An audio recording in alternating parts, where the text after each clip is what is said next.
interesado o me ha llamado mucho la atención del café y es analizar a fondo qué es, o sea, qué significa el consumo del café. Bueno, el consumo del café en la historia de la humanidad. Sí, para mí representa un símbolo de una larga lucha contra la intolerancia y los este, intolerancia y todas las cerrazones que puede haber en el mundo, tanto políticas como religiosas. Es un símbolo de difusión y creación de ideas que ahora verán por qué lo digo. Si nosotros nos podemos analizar la historia de la humanidad, desde la época que el hombre era un nómada que salió de África y pasó para primero Asia Menor, luego hacia Europa y por otro lado hacia Asia, eh, empezaron a surgir como guías de esos grupos los chamanes. Los chamanes era la persona que buscaba encontrar la explicación para las cosas, para poder controlarlas, sobre todo para poder predecir dónde iba a estar la cacería, etcétera. Y para eso muchas veces usaron psicotrópicos. Es increíble, pero los psicotrópicos fueron usados desde muy antiguo en la historia del hombre moderno. Ya cuando el hombre se hace sedentario, aparecen ya las religiones formales y el chamán deja ya de existir como tal. Y en toda la religión que domina en la cuenca del Mediterráneo, que es el cristianismo, el vino es el que aparece como un símbolo, ¿no? El símbolo de la sangre de Cristo, el símbolo de del proceso desde el campo hasta la transformación y el consumo como parte, o sea, de la creación, ¿no? Entonces, en ese momento aparece el Islam y el Islam prohíbe el vino. El Islam prohíbe el vino como una oposición al catolicismo y eso resulta una oportunidad para que aparecer el café como una bebida social. Lo que no se imagina nadie es que ya no es, ahí hay un parteaguas en la historia de la humanidad. El café es una bebida social, no una bebida religiosa. Aparece por primera vez la posibilidad de que los seres humanos nos reunamos fuera de las reuniones religiosas o políticas.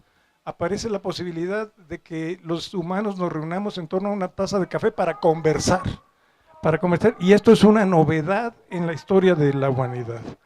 Sin embargo, aún así, o tal vez por eso mismo, los mismos líderes musulmanes se ponen en contra del café y lo prohíben el consumo del café, no solo a nivel social, sino incluso a nivel familiar. Y existen verdaderas persecuciones muy crueles, como si fueran persecuciones religiosas en contra de las personas que tomaban café.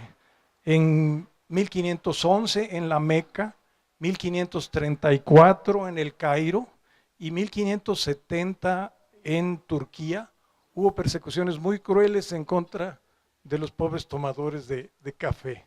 Pero por eso, porque el café significaba un fenómeno social crítico, analítico, fuera de las religiones y de la política.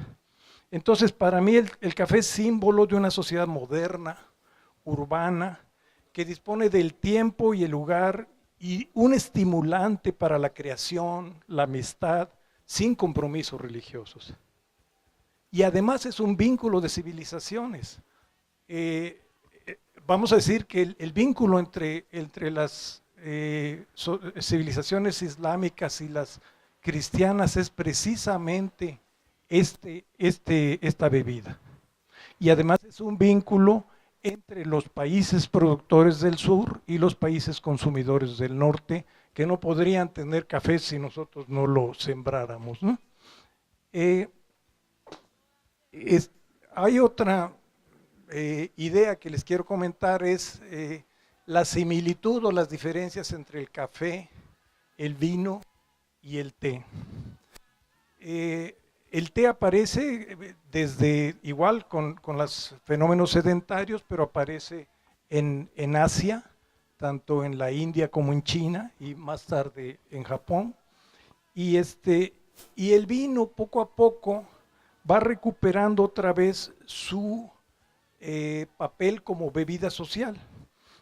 En las etapas más recientes del consumo del café, vamos a ver después un poco la historia del café y su conocimiento y su consumo, pero las etapas recientes son primero una popularización del café. Y esto ha pasado, yo lo he observado, por ejemplo, en la Unión Soviética. O sea, me ha tocado ver, como a muchos de ustedes, la evolución de la Unión Soviética, y ahí empieza a aparecer el café igual como un símbolo de la discusión, de la libertad. Entonces, la primera etapa es la de popularización.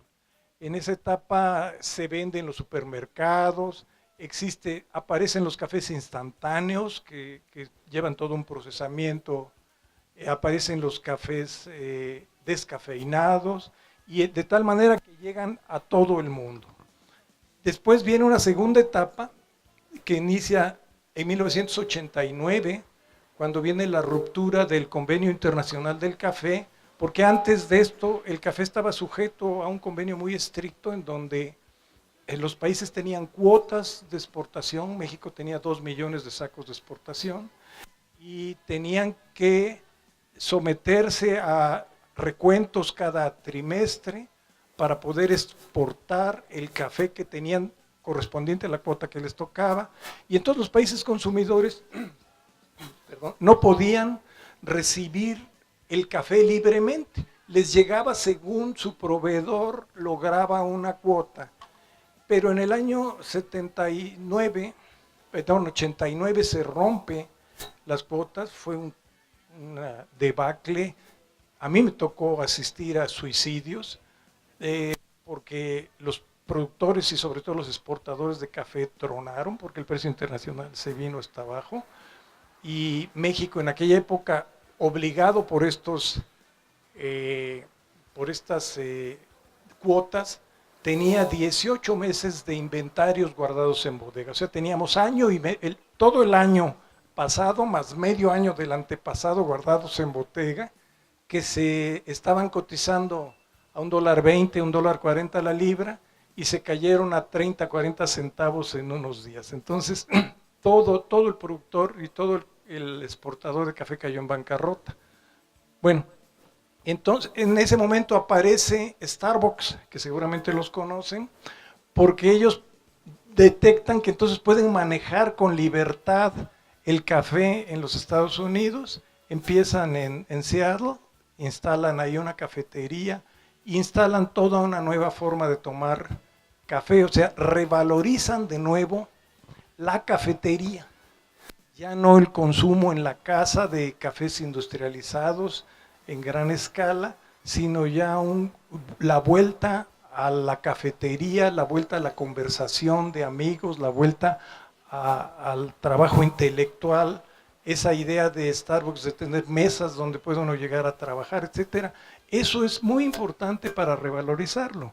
Sucedió, por ejemplo, en Inglaterra, cuando llegó el café, llegó muy temprano, había bueno, se los va a platicar después, pero finalmente viene una última etapa que es la que estamos viviendo ahora, que es la de la búsqueda de la excelencia, en donde, por supuesto, hay que agradecerle a Starbucks la apertura que hizo al mercado, pero su café no es realmente un buen café para los que saben tomar café.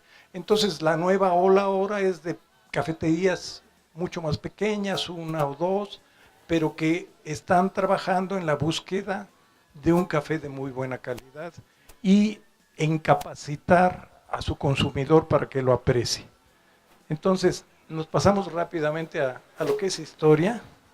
Todo esto está en el folletito que les dejamos, así que si ¿Hay alguna pregunta? Con todo gusto. Un poco en el mundo, el café es originario de Etiopía, en el norte de África. Hay muchas historias o leyendas sobre la aparición o del descubrimiento del café, que un pastor llevó unas cabritas al campo y que se comieron unas bayas y se pusieron todas nerviosas. No, no lo sé. Lo cierto es que lo más probable es que en épocas muy primitivas la gente pues usaba ramas para hacer una fogata.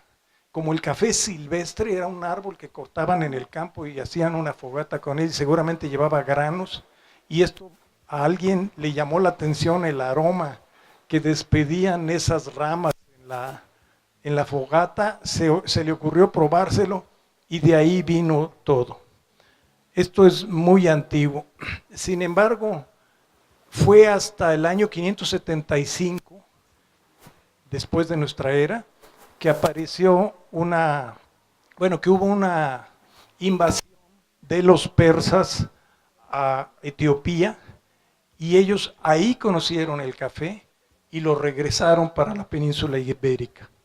El único lugar en la península ibérica en donde se produce es en Yemen. Esto es que es hasta el sur de la península ibérica, la península arábica. Hasta el sur de la península arábica está Yemen, y es donde se produce el café. Entonces, ahí empezó a crecer mucho. En el siglo VIII, o sea, 200, 300 años después, todavía aparece reportado que el café se usaba como medicamento, ¿sí? Aparece en algún libro por ahí de medicina o alguna cosa, pero solo entre los árabes. Ya después, en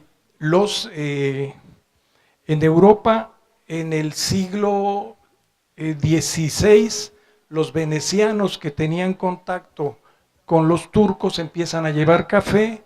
En el siglo XVII se extiende por toda Italia y ya después pasa para toda Europa. En 1652 viene la historia de los ingleses que les decía, porque un diplomático que regresa a Inglaterra lleva consigo un criado un criado griego que se llamaba Pascua Rosé. Y Pascua Rosé sabía preparar café. Entonces muy rápidamente lo da a conocer en Inglaterra y es un boom tremendo en 1500, 1600 y pico.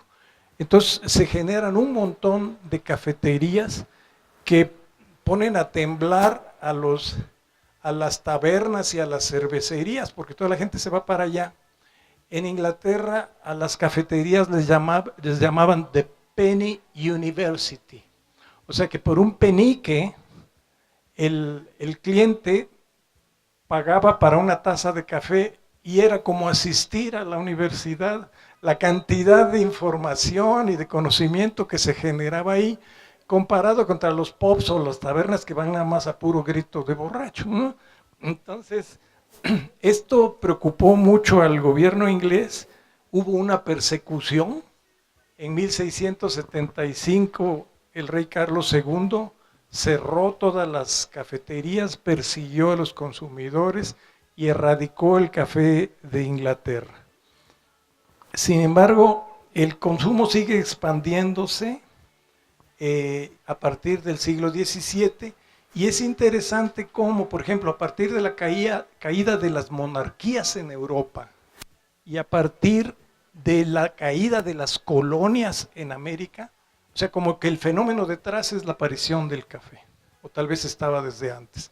Y yo les decía, a mí me tocó verlo en la Unión Soviética, cómo al caer la Unión Soviética en Rusia aparece el consumo de café, ¿sí? Ya el de los cafés especiales y gourmet.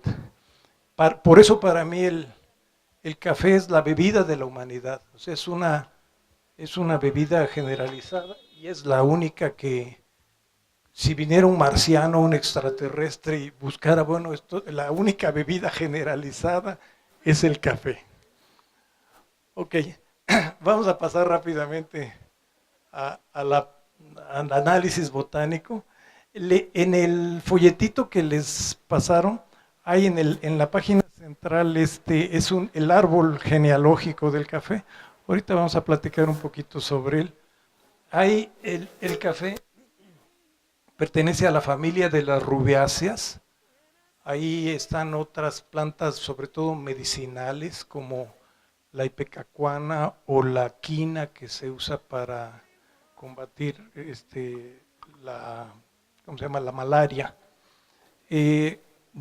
Existen varias especies, o sea, que son las ramas de este árbol. Hay una que es el libérica, que casi no se usa para consumo, sin embargo produce mucha flor y yo sé que en algunos lugares se ha estado usando para producir perfume. Yo no sé si alguno de ustedes ha alguna vez olido el perfume de la flor del café. Es espectacular, porque, por ejemplo, la flor del naranjo es muy agradable, pero es dulce, y el perfume del café es muy fino. Sé que en Cuba, no sé si todavía lo sigan haciendo, pero estaban usando plantas de café libérica para producir perfumes de café, sobre todo después de la crisis del café. Ahora ya quién sabe qué estarán haciendo en Cuba. Entonces,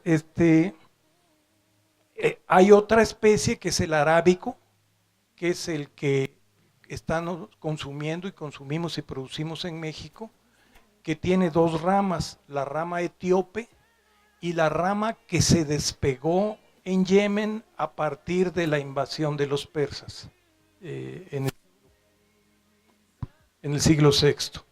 Y finalmente el café canéfora, conocido normalmente como robusta, que es un café de zonas más calientes, crece en el este de África y es un árbol muy grande, es mucho más grande que porque el robusta es un arbusto, es mucho más, no tiene el aroma para nada, aunque el grano es más chiquito y tiene mucho cuerpo, y las empresas que hacen descafeinados y sobre todo solubles es el que utilizan.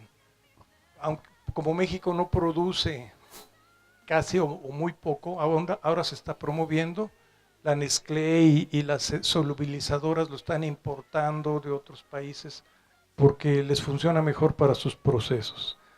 Entonces, ahora el Quality Coffee Institute, que es una institución que dedica a promover la calidad del café internacionalmente, está promoviendo ya cafés robustas de buena calidad, los han descubierto, están empezando sistemas de certificación, está lejos todavía, pero algún día tendremos también robustas de calidad gourmet. Para mí, el único problema que yo le pongo al robusta es que tiene el triple, hasta el cuádruple de la cafeína que tiene el arábico. Entonces, si la gente se afecta por la cafeína, que se ponga nervioso o alguna cosa así, el robusta puede ser demasiado fuerte para eso.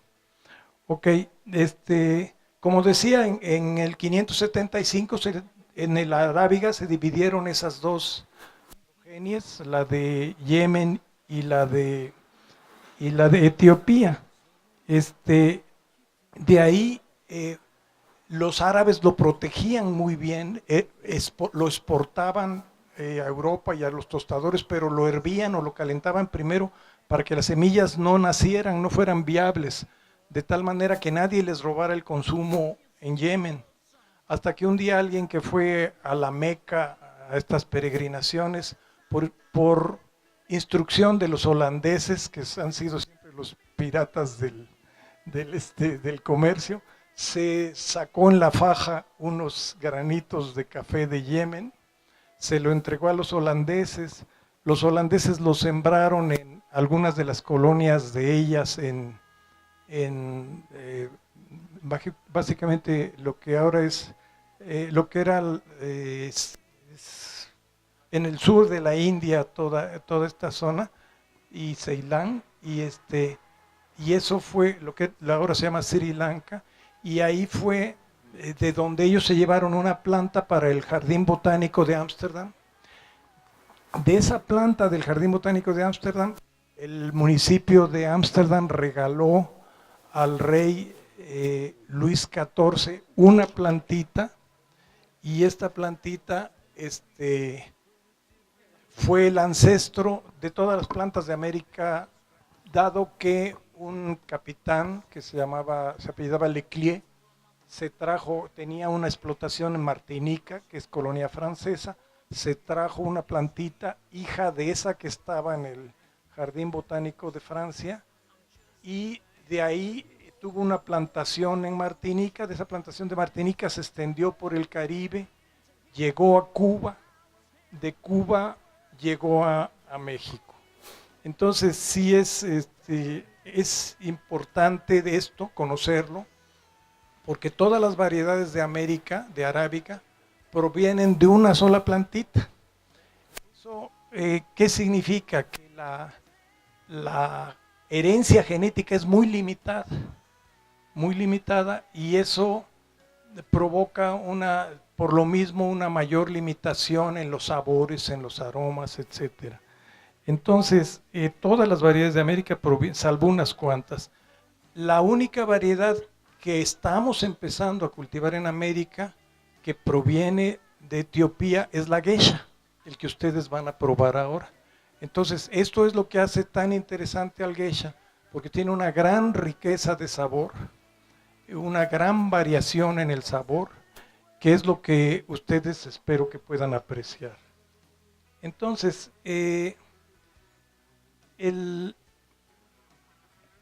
básicamente, bueno, el café llegó a México, en primer lugar a Coatepec, a mi pueblo, en 1780, a una hacienda que se llama La Orduña.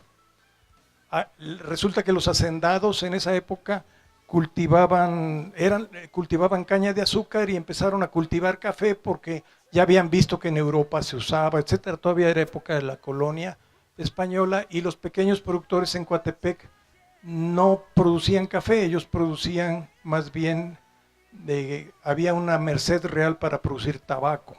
Entonces, no fue hasta después de la independencia, se desbarató, se cayó todo esto, y en 1818 se reintrodujo el cultivo del café. En esa vez llegó a Córdoba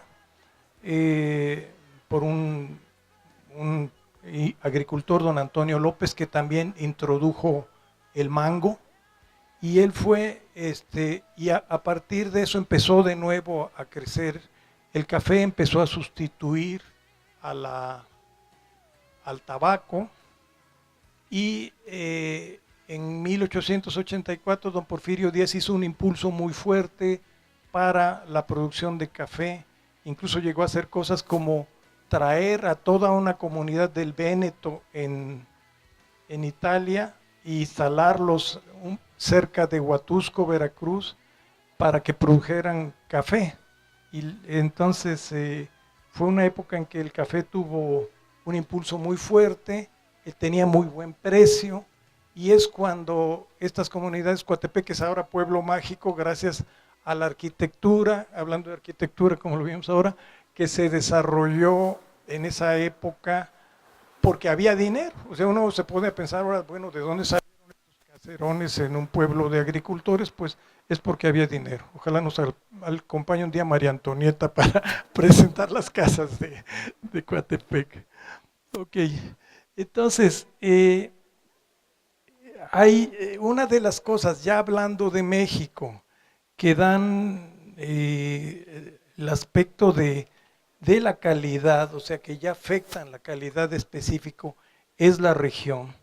La región se determina mucho por el clima, que está afectado por la vertiente en la que se encuentra, la latitud y la altura sobre el nivel del mar. La vertiente puede ser la del Golfo o la del Pacífico. La del Golfo es mucho más húmeda en la temporada de cosecha, y la del Pacífico es mucho más seca en la temporada del Pacífico. Esto ya determina muy claramente los procesos, las formas de secado, de beneficiado. Después viene la latitud.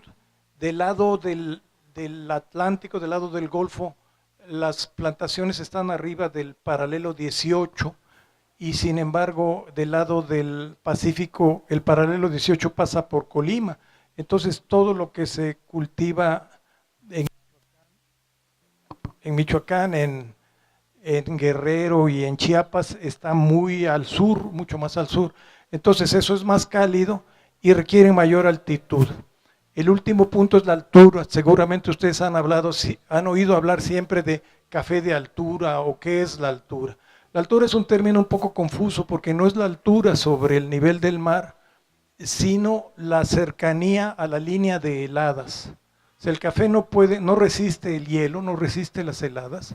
Entonces, la línea de heladas está en diferente lugar según la vertiente y la latitud. Por ejemplo, nosotros, Garabandal, la finca de la que les voy a hablar ahora, está a 1300 metros sobre el nivel del mar y ya no puede estar más arriba porque arriba ya pasa el hielo. Sin embargo, en Chiapas hay fincas de 1800, 1850 metros porque están en una zona mucho más cálida. Entonces a veces nos quieren, y por ejemplo en Colombia, pues hay fincas de 2000 metros, pero Colombia está en el Ecuador, ¿sí? Pero eso no quiere decir que tengan más altura. La altura la da la cercanía al frío, la cercanía a las heladas permanentes. Entonces, bueno, la finca para mí es la variable más influyente y que es la suma de todas las demás, ¿sí? Es un pedacito del universo que tiene que tener un tipo de suelo, un cierto relieve, un cierto manejo, ciertas variedades, ciertos hábitos de cosecha y la combinación de todas esas cosas es lo que determina la calidad de un café. Y yo puedo tener un vecino junto, ¿sí? Que solo lo divide la cerca o ni eso, porque en Coatepec no se usan cercas entre las fincas y ya él usa variedades diferentes, manejos diferentes y ya su café es diferente, ¿sí? Aunque estamos en el mismo pedazo de suelo. Otra cosa que es muy importante es la labor de cosecha. O sea, la madurez en que se cosecha, el momento de que se cosecha la cereza es básico. O sea, es como si ustedes les dieran a probar un mango verde. O sea, es el mango para desarrollar todas sus cualidades de sabor, tiene que estar en punto de madurez. Y si se pasa, pues ya sabe a podrido. Entonces, es clave. Hay países como por ejemplo Brasil, y eso es interesante, les recomiendo esta revista Roast. Aquí viene un artículo escrito por mi hijo Mario, por cierto, que acaba de estar dando una capacitación a los brasileños sobre el asunto de la madurez. Brasil todo lo cosecha mecanizadamente. En el momento en que calculan que ya está más o menos maduro, entonces cosechan verdes, maduros, pasados, repasados y todo. Y todavía después recogen algunos del suelo. Entonces, esto le da, por eso Brasil tiene un precio bajo. Sin embargo, en Brasil es más negocio que aquí la cafeticultura porque tiene grandes extensiones. Yo tengo un amigo en Brasil que maneja 150 hectáreas con una persona, con un tractor. Y yo creo que en una hectárea se manejan 150 personas, al revés, porque todo lo hacemos a mano. Entonces, para ellos sí, aunque venden su café en el mercado internacional más barato que el colombiano y que el mexicano, aún así es negocio por los bajos costos de proceso. Después viene el proceso de beneficiado. Existen dos procesos básicos, el proceso húmedo y la etapa húmeda y la etapa seca. En la etapa húmeda lo que intentamos es estabilizar el café. Para los que no lo conozcan, es como una cerecita, está cubierto de una parte frutal, carnosa, roja. Yo quería haberles traído algunas, pero no es época de cosecha y todos están verdes, no. Pero adentro tiene una miel, mucílago le llamamos, que es como una gelatina. Después tiene una cubierta que le llamamos pergamino y en el centro está el granito de café verde que seguramente han visto por ahí.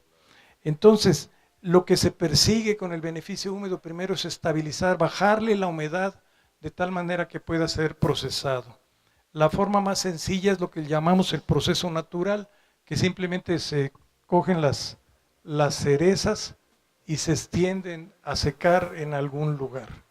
Esto permite que la cereza se vaya secando, pero esto solo puede hacerse en aquellas zonas donde no llueve en la temporada de cosechas. En Coatepec llueve mucho, entonces siempre se ha usado más bien el proceso de lavado. El proceso de lavado pasa primero por quitarle la pulpa, se llama despulpe, después pasa a fermentarse en un tanque de fermentación para que se hidrolice la gelatina y se vuelva soluble en agua. Entonces se lava la gelatina y entonces sí ya se puede secar. Se puede secar, normalmente en Coatepec se seca mecánicamente en secadores especiales. Entonces hay otro método que está ahora siendo muy socorrido, muy novedoso, que es el honey, que entiendo que es el que van a probar ahorita, ¿verdad? El honey es un café que no se fermenta, se despulpa, pero se le deja la pulpa, el mucílago pegado, se pone a secar, tiene que ser al sol, con protección especial, porque si le llueve se pudre, y en ese momento, una vez seco, en cualquiera de estos procesos pasa al beneficio seco, que es el morteado. Antiguamente pasaba por un morteo, por eso le llamamos morteado, que era, yo me acuerdo de niño, eran unos troncos huecos y con un como son los morteros para medicinas, eso lo golpeaban hasta que se le quitaba el pergamino, eran de madera, era un tronco hueco y un madero, sí, un mazo de madero con el que se golpeaba. Ahora por ahí los venden todavía en las casas de antigüedades, ¿verdad? Ahora se usan máquinas que se llaman morteadoras, pues, que son eléctricas y le quitan la cáscara esta, el pergamino, y de ahí ya pasa a un proceso de selección. Primero es una selección por peso, después por peso específico, después por tamaño y después por color. Y en el proceso se procura quitarle los defectos. Nosotros procuramos que el café de la finca nuestra sea cero defectos. Entonces, y finalmente viene después el tostado, molido y almacenado. Este ya es el primer proceso urbano. Así como terminamos ya con el café seco, se pone en un costal y ya se manda a los centros de consumo, en donde viene el proceso que ustedes seguramente conocen y que lo huelen al pasar por la calle, que es ya el proceso de tostado. Hay dos tipos de tostadores, los de cilindro, que son los más usuales y los prefieren los tostadores gourmet porque pueden controlar mejor la calidad, y hay otros que se llaman de lecho fluidizado, que son de gran capacidad, trabajan con mucha velocidad, pero son más difíciles de controlar. Aquí una publicidad para los que sean interesados en un tostador. En mi pueblo hay muy buenas fábricas de tostadores que se exportan a Europa y a lugares tan lejanos como Australia, y son mucho más baratos que los carísimos tostadores italianos ¿cómo se llama? Alemanes, ¿no? Entonces, lo que sí es muy importante para ustedes aquí es la conservación del café. El café, 40 minutos después de tostado, inicia su enranciamiento. Acabas sabiendo a madera después de algunas semanas. Entonces el café, una vez que se enfría, se debe proteger del enranciamiento. Hay varias formas, hay al vacío, en empaques al vacío, en empaques agregándoles un gas inerte para que no se oxide, o en unos muy novedosos ahora y que son muy convenientes, en donde se ponen con una válvula como de pelota, que le llaman válvula de frescura. Esa válvula deja salir el gas que durante las primeras 48 horas genera el café y expulsa al oxígeno y se queda nada más en un ambiente de gas carbónico que lo protege de la oxidación. Una vez que ustedes abrieron la lata o la bolsa o lo que haya sido en lo que compraron el café, guárdenlo en el refrigerador, de preferencia en el congelador. Y solo de ahí lo van sacando para preparar su taza, porque si no, y verán qué diferencia en el sabor.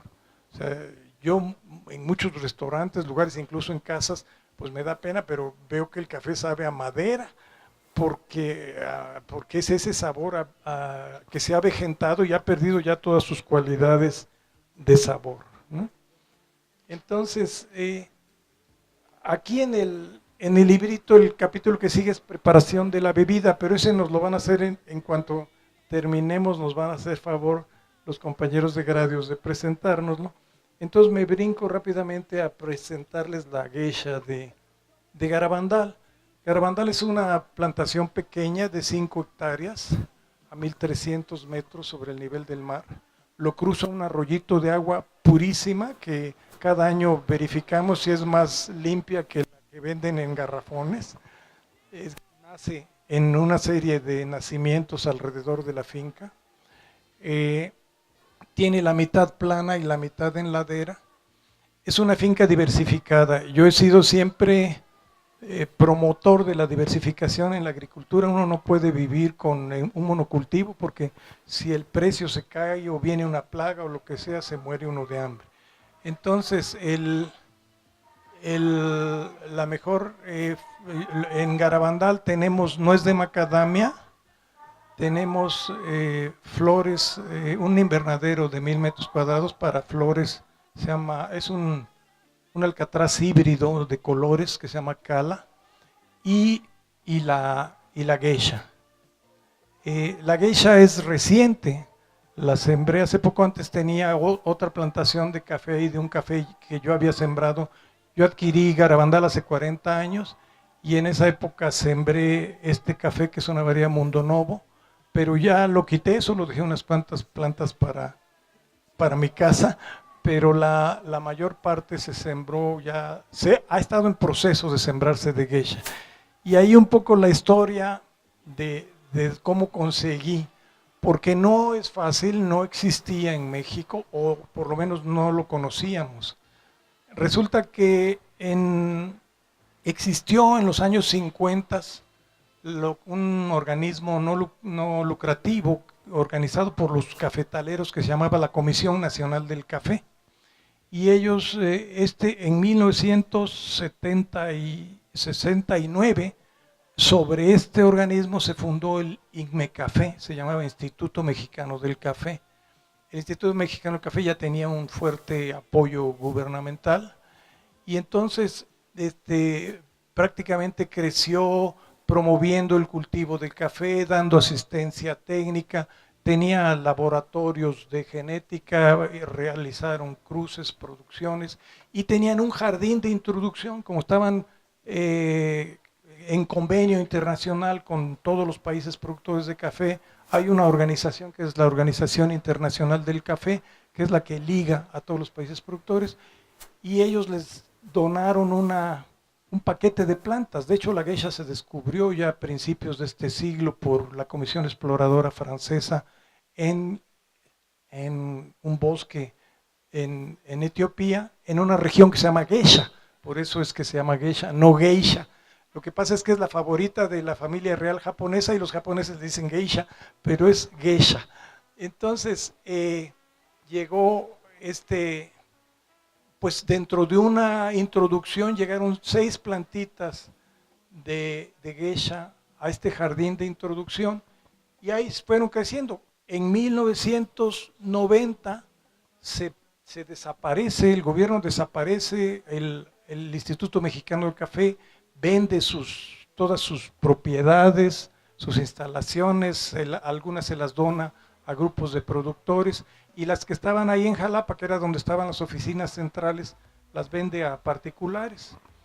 Eh, en 2006 yo trabajaba en la Universidad Veracruzana manejando un proyecto precisamente de diversificación de cafetales que se llamaba Diprocafé.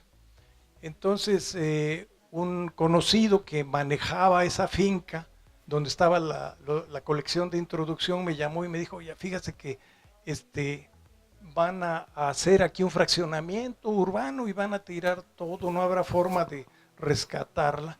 Entonces yo le encargué a un colaborador mío, el doctor José Trinidad Vázquez, que con un grupo de estudiantes que dábamos un curso de técnico profesional en el café, era un curso de 2 años.